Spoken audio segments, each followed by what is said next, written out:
When I first heard the high-pitched snarl of an ATV engine tearing across my soybean field at 6 in the morning, I figured some teenager had gotten lost.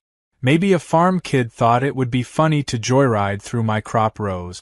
But when I stepped outside in my pajamas and saw a grown woman in designer sunglasses, blasting music from a Bluetooth speaker strapped to her handlebars, I knew two things right away.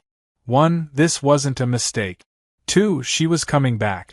I didn't know her name yet, but that morning she waved at me like she owned the place while crushing half an acre of sprouts under her wheels. By the time I reached the edge of the porch to yell, she was already gone, leaving behind a trail of snapped plants, shredded earth, and a strong whiff of strawberry vape. That was the moment I knew this story wouldn't end with a fence or a polite conversation.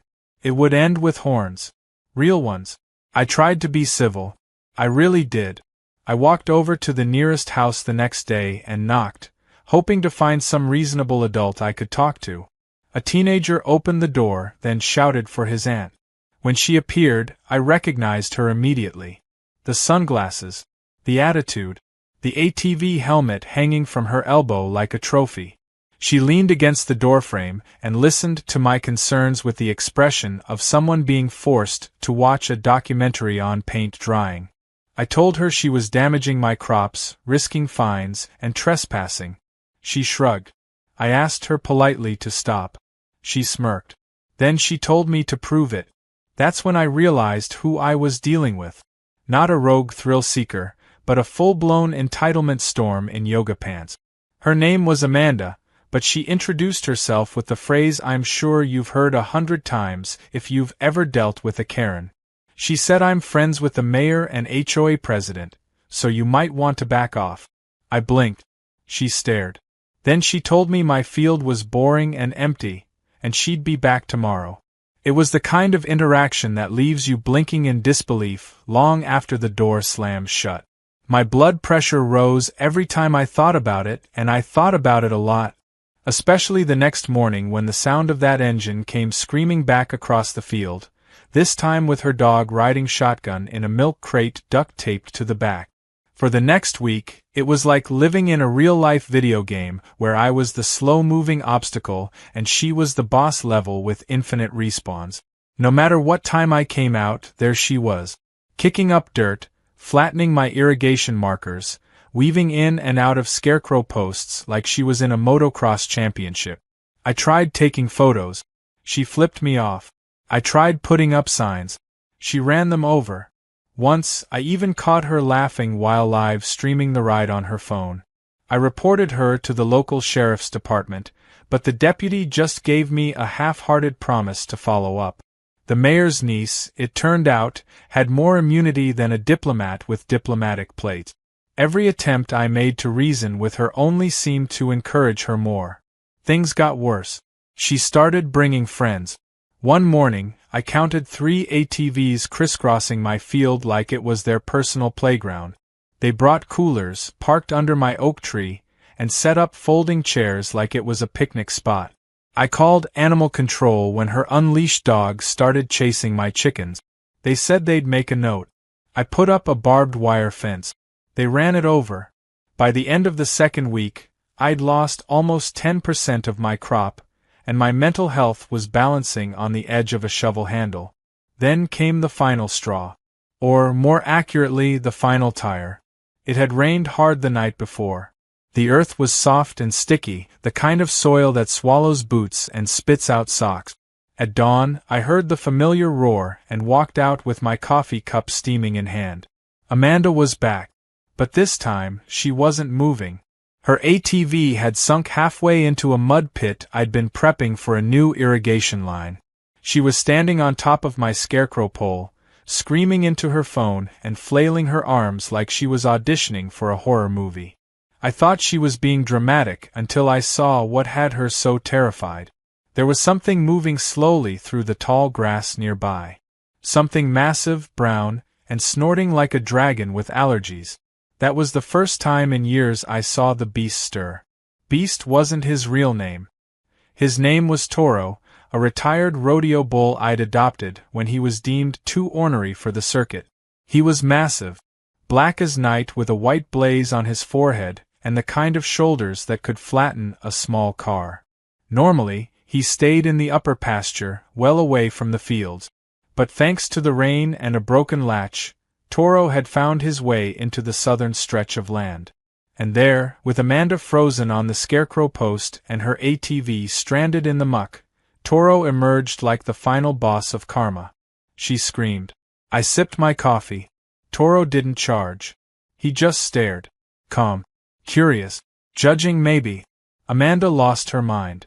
She started yelling at me, threatening lawsuits, calling me names I won't repeat. I waved and offered her a rope. She refused. Instead, she called her boyfriend, her lawyer, and I think a psychic at one point.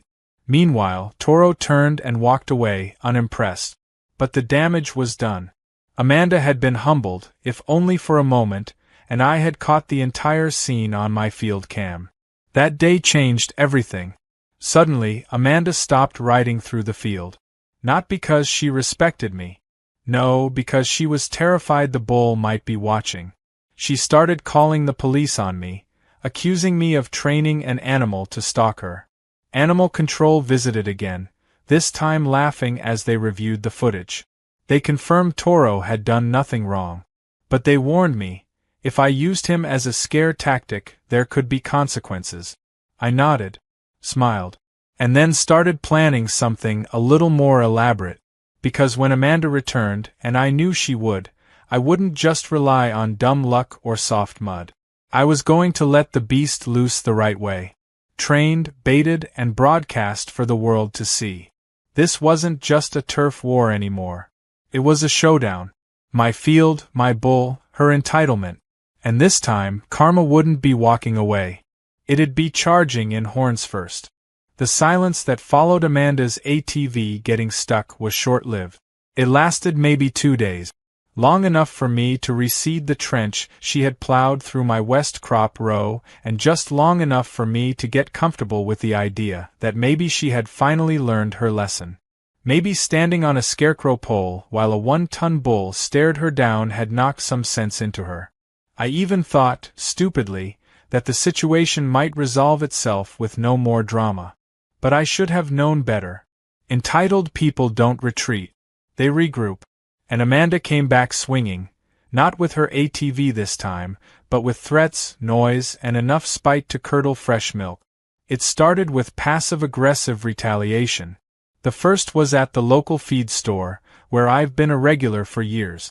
I walked in to pick up fencing supplies and was greeted with awkward glances from the cashier and whispers near the chick brooder.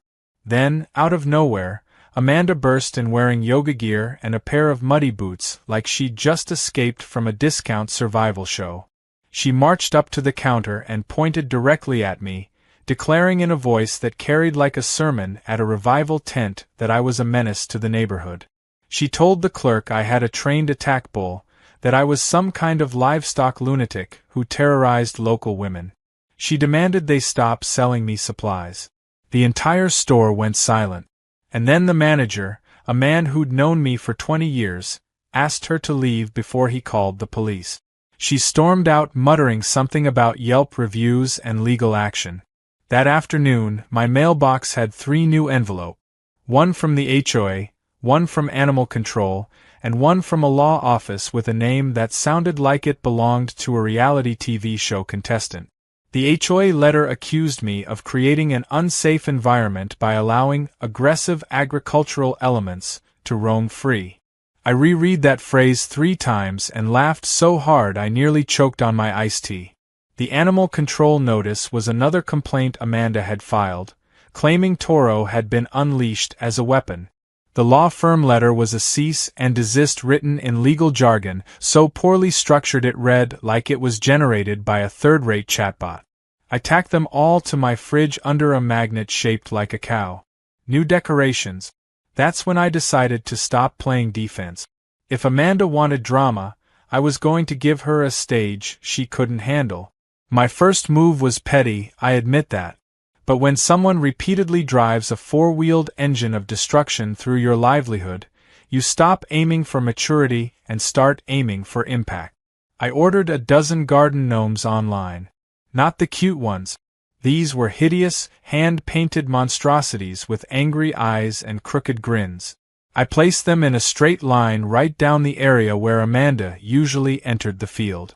Each gnome held a different tool, one with a shovel, one with a rake, one holding a tiny sign that said "Trespassers will be tilled." It looked ridiculous. That was the point. Amanda's reaction was better than I could have hoped for. I didn't even have to witness it in person.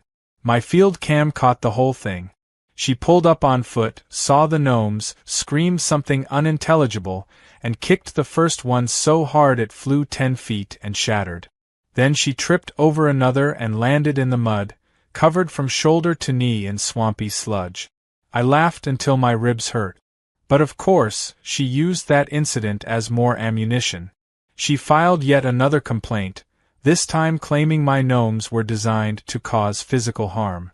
I framed a still from the footage of her falling, and put it on my wall. Title: Karma Takes a Tumble. Next, I tried actual deterrent. I spent a weekend digging mock trenches in the parts of the field she favored most. They weren't deep enough to hurt anyone but enough to rattle her wheels. I spaced them unevenly and disguised them with light straw covering.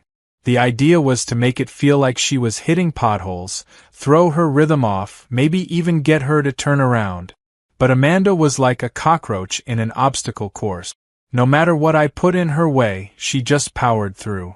At one point, I watched her ATV go airborne over a trench like it was a motocross ramp. She landed crooked, tipped, but somehow didn't crash. I started suspecting she was fueled not by gasoline, but by pure entitlement. It wasn't just my land she was affecting either. Neighbors started asking questions. One woman, whose property bordered mine, stopped me at the gas station and asked if I knew anything about the person tearing through the back trails behind her barn. Apparently Amanda had expanded her route, cutting through fence gaps and grazing areas. Another neighbor told me their dog had chased an ATV off their property late at night, and the rider had screamed about being harassed. The pieces were coming together. Amanda wasn't just using my field. She was carving a personal highway through the entire block. I decided it was time to hit her with something undeniable. I installed new trail cams, this time with high-resolution night vision and motion alert. I even used an old weatherproof box to disguise one as a birdhouse. Within a week, I had enough footage to make a short film. Amanda riding in at sunrise, drifting between rows, looping around hay bales, and even stopping to selfie with my cows like they were theme park attractions. One clip showed her tossing an empty soda can into my compost pile. Another had her dog digging a hole in my vegetable pat. The woman treated my land like an adventure park crossed with a landfill. But the real kicker came when I spotted something glinting from the corner of my workshop roof. A small camera. Not mine. I climbed up, examined it, and found it broadcasting to a cloud-based app. Amanda had planted surveillance on my own property, presumably to catch me in some act of revenge or retaliation she could use against me. I yanked the thing off, turned it toward the road, and left it recording the neighbor's sprinkler system. I hope she enjoyed the footage of plastic flamingos getting misted every morning. By the end of the week, I had documented every angle I needed. And I had a new plan. The gnomes were fun. The trenches were amusing. But I wanted something bigger. Something poetic. I was going to bring Toro back into the spotlight, this time with purpose. But not recklessly. I wanted to do it smart, safe, and completely legal. Amanda had trampled all over my patience. Now it was time to let the bull take over. I wasn't going to just wait for her to stumble into him again. I was going to bait her into it. And this time, she wouldn't be able to play the victim. Because this time, she'd walk straight into the horns by choice. Toro hadn't seen real action in nearly 3 years. He was a legend once, the kind of bull that rodeo announcers warned about before anyone ever stepped foot in the arena. They'd call his name with a mixture of admiration and fear, and riders would silently pray they'd be assigned someone else. After being retired from competition, Toro had been sold off to a rancher friend of mine who couldn't handle his attitude. That's how he ended up with me, a last resort rehoming for a bull too stubborn, too smart, and too aggressive for most hands. At first, I kept him in a reinforced pen far away from my working field. He didn't like people, didn't trust noise, and had a tendency to charge anything with wheels.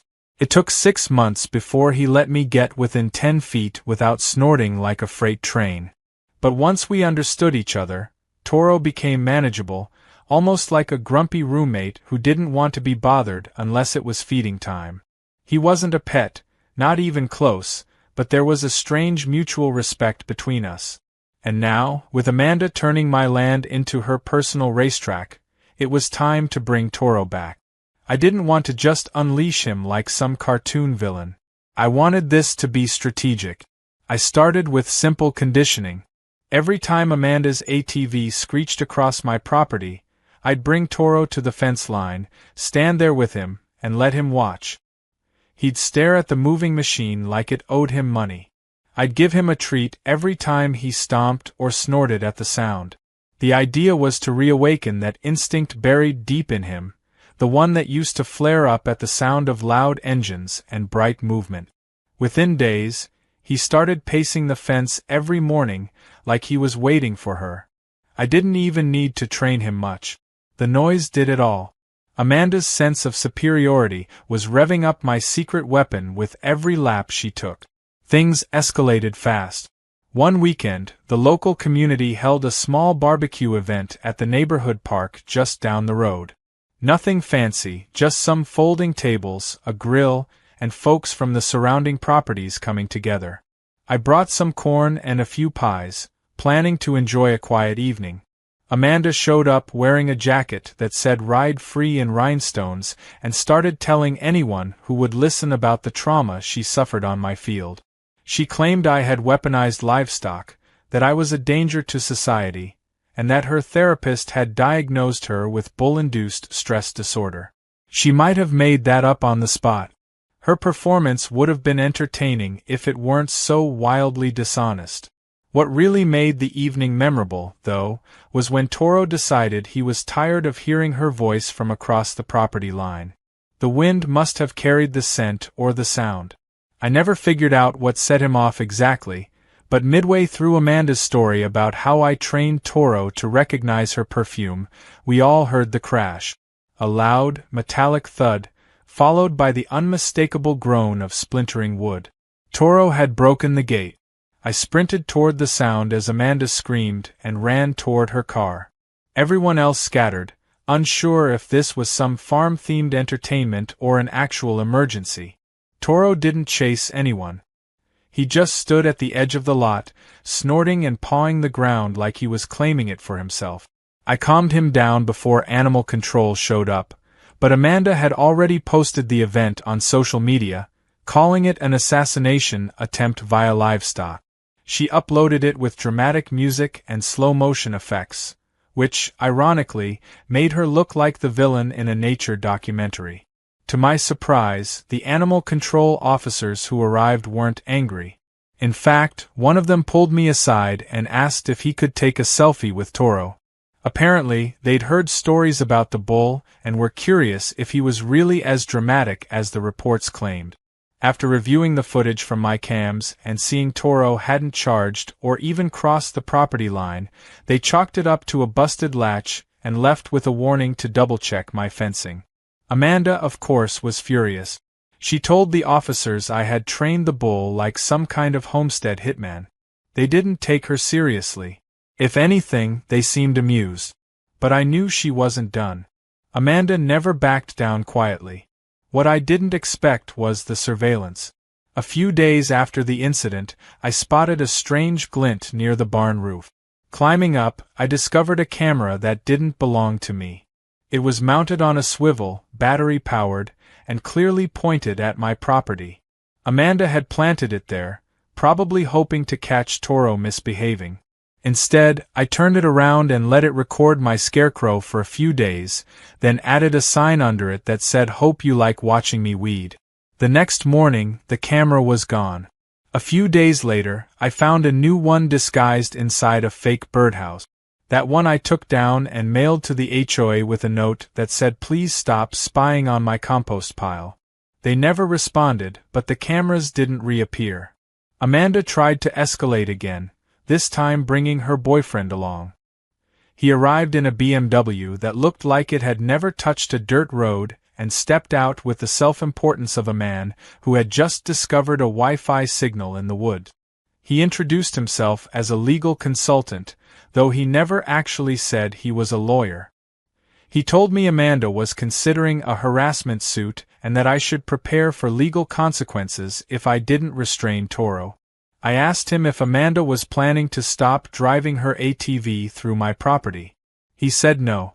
Apparently, she believed she had established a pattern of use, and that my field was technically unregulated common land. I asked if he was serious. He said he was drafting a letter. I smiled, handed him a fresh copy of my deed, and wished him luck.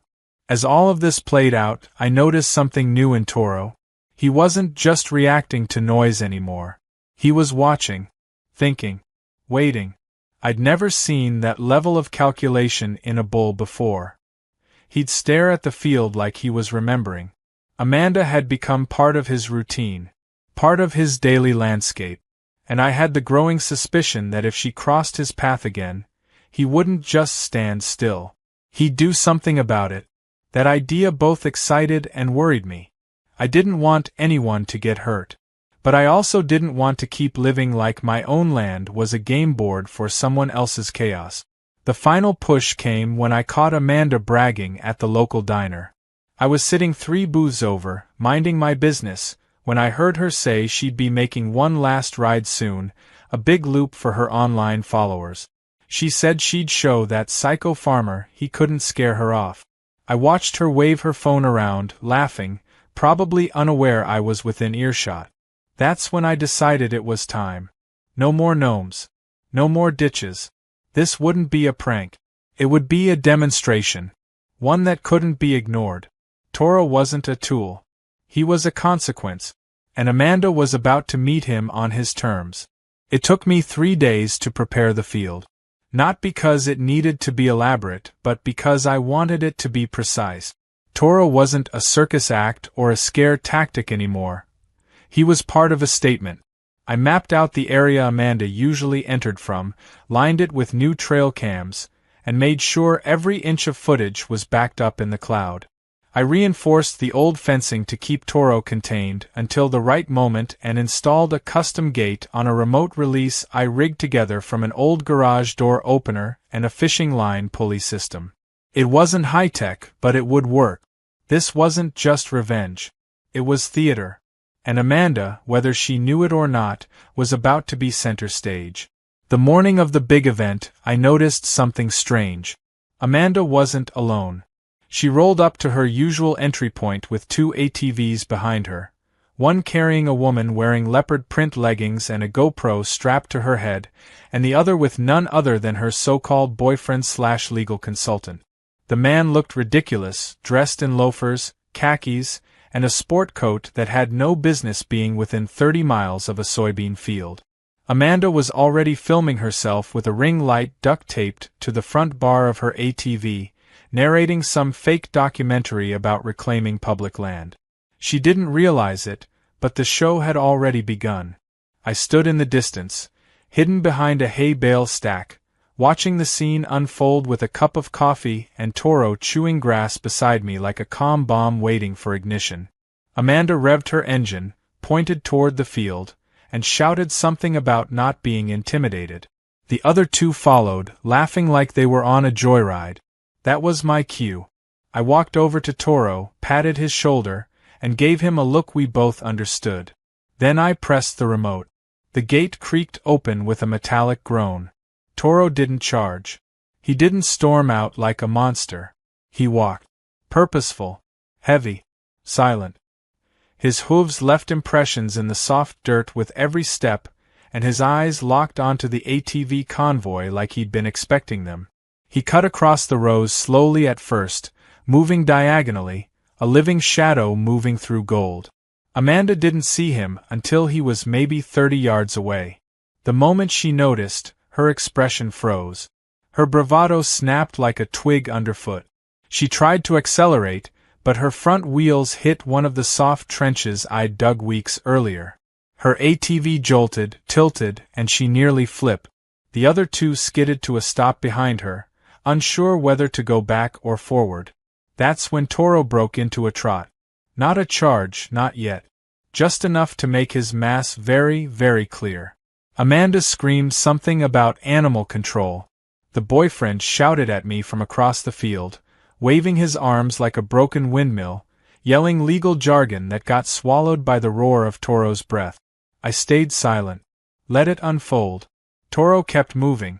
Amanda tried to reverse, but her wheels just spun mud. The woman behind her jumped off her ATV and sprinted for the fence line, slipping twice.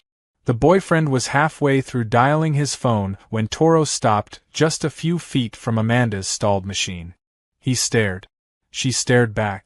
For a full 10 seconds, nobody breathed. And then he bellowed. It was a sound that vibrated through the ground, deep and primal, the kind of sound that made birds take flight and your spine twitch involuntarily. Amanda let go of the handlebars, crawled off the ATV, and backed away with her hands raised like she was being mugged. She screamed again, something about how this was harassment, that she'd get the sheriff down here. She didn't know the sheriff had already called me the night before and wished me luck, having seen the last 6 complaints she'd filed get thrown out like junk mail. Toro didn't move. He let her retreat. Slowly. She stumbled backward into the boyfriend, who was still yelling into his phone, probably to someone who had no clue what to do about a bull and 3 idiots stuck in the middle of private farmland. The moment they all cleared the trench line and crossed back into the public path, Toro turned and walked back toward me as if clocking out for a shift. It was over. But the story wasn't. The cameras had captured everything in crystal clarity. Amanda's entitled speech, the ridiculous entrance, the scream, the stall, the stare down, and the retreat. No violence. No danger. Just consequence. Real, unscripted, undeniable consequence. I posted the footage anonymously that afternoon on EntitledPeople Reddit, giving the backstory, the lead-up, and the names blurred out but the behavior completely unfiltered. The post blew up in hours. By evening, I had over 1 million views. People commented like wildfire, calling Toro the Justice Bull and Amanda the ATV Karen. The backlash came quick. Amanda tried to get ahead of the narrative by posting her own video, a heavily edited cut where she cried and claimed she was being bullied, targeted, stalked by livestock. She included soft music, captions, and even a segment where she looked into the camera and said, "I don't feel safe anymore in this community." But the internet wasn't buying it. They had already seen the raw version. The comments flooded her post. People shared Toro memes, reenacted the encounter with toy bulls, and even started a hashtag, "Let the bull cook." By the end of the week, Amanda had shut down her social media and, according to one of the neighbors, had quietly moved her ATV to a storage unit across town. The boyfriend hadn't been seen since. The woman with the GoPro posted a separate apology video, distancing herself and explaining she thought they were just going to ride trails, not provoke a farmer. She added that Toro's stare gave her nightmares. I almost felt bad for her. Almost. The HOA, now facing community embarrassment and legal pressure from multiple property owners, issued a formal statement. They disavowed Amanda's behavior and sent me a letter thanking me for my patience. As part of their peace offering, they funded a custom metal sign that I now have installed at the entrance of my land. It reads "Private property. No trespassing. Trespassers will be bullied." The image on it? Toro, standing proudly in profile. It's become a local attraction. People take selfies with it. I didn't do any of it for fame. I did it for peace. For the right to live on my land without being trampled by noise, disrespect, or the belief that rules don't apply to the loudest voice in the room. Toro, for all his size and fury, never hurt a soul. He just showed up, existed, made his presence known. And sometimes that's all you need to stop the chaos. Amanda hasn't been back since. My field is quiet now. Crops are growing again. And every morning, Toro and I take a walk along the fence line. He seems calmer these days, like a storm that finally passed. I toss him an apple, he flicks his tail, and we both watch the sunrise without a single engine interrupting it. The sun rose slowly over the eastern hills, casting long amber streaks across the freshly tilled soil, and for the first time in months, the morning wasn't interrupted by the distant snarl of an ATV engine. No dust clouds, no sudden revs, no chaos tearing through my rows. Just peace. The kind of silence that hums rather than echoes, that fills you rather than isolates you. It was almost hard to believe it had taken a 1-ton bull and a global internet audience to get it back, but here we were, me, my coffee, and Toro, watching the world wake up without a single Karen in sight. After the viral post hit EntitledPeople Reddit, things had snowballed fast. I'd uploaded it under a throwaway username, mostly for catharsis, never expecting it to reach beyond the usual daily drama digest. But something about it struck a nerve. Maybe it was the combination of ridiculous entitlement, rural justice, and the fact that my bull stood his ground like a seasoned philosopher fed up with society. Within hours, the comments flooded in. People wanted updates, backstory, even merchandise.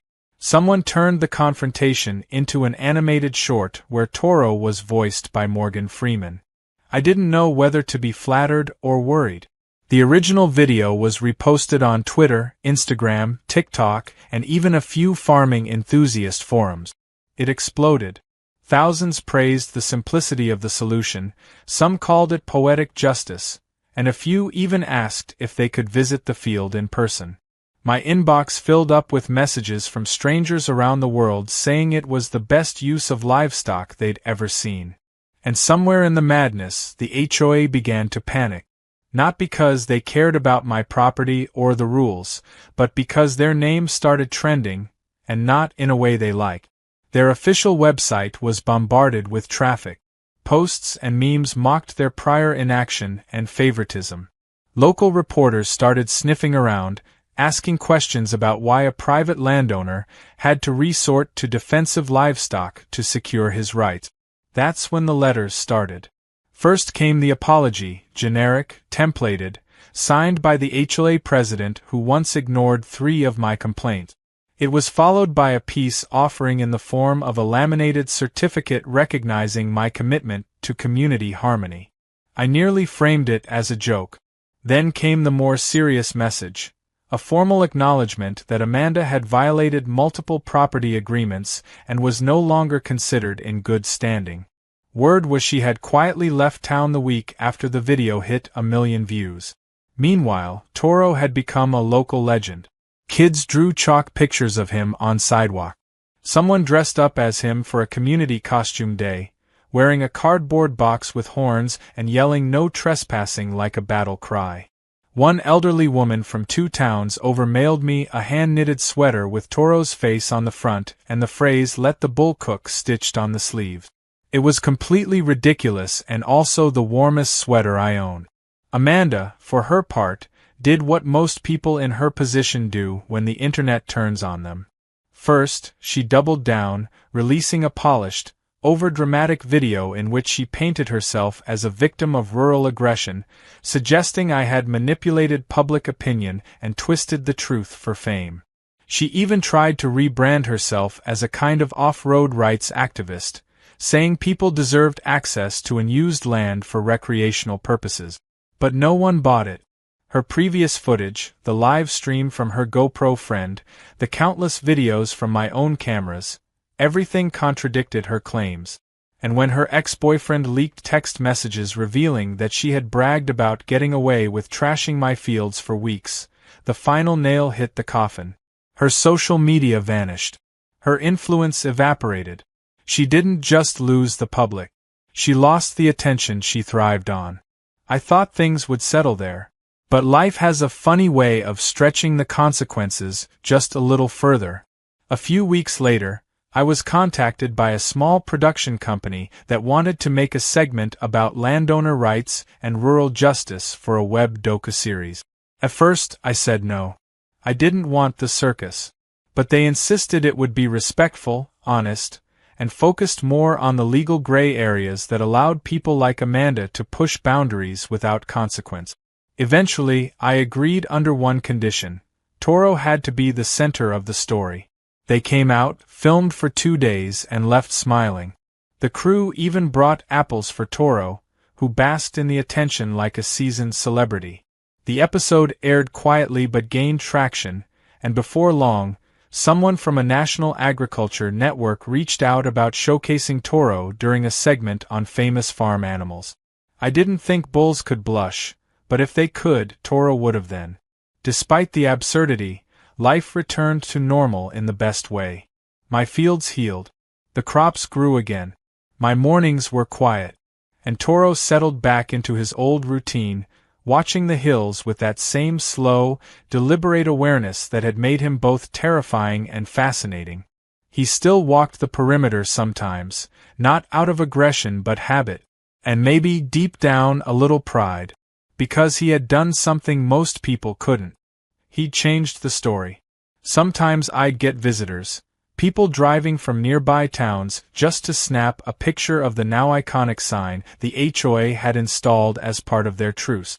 It stood near the main path Amanda once used, gleaming under the sun with polished metal letters that read private property.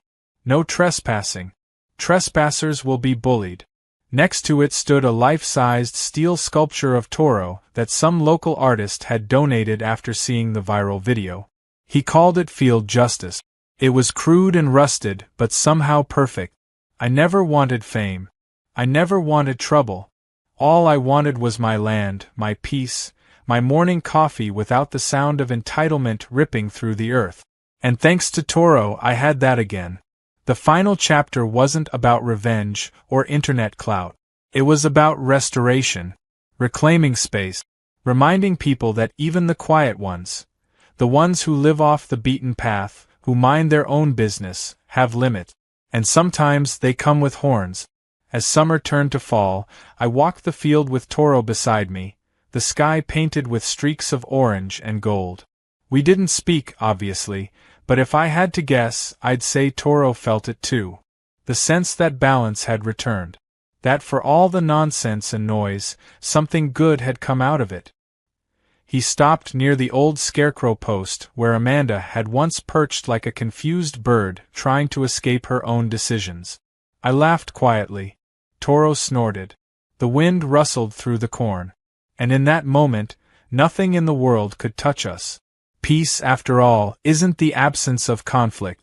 Sometimes, it's the presence of a bull with perfect timing.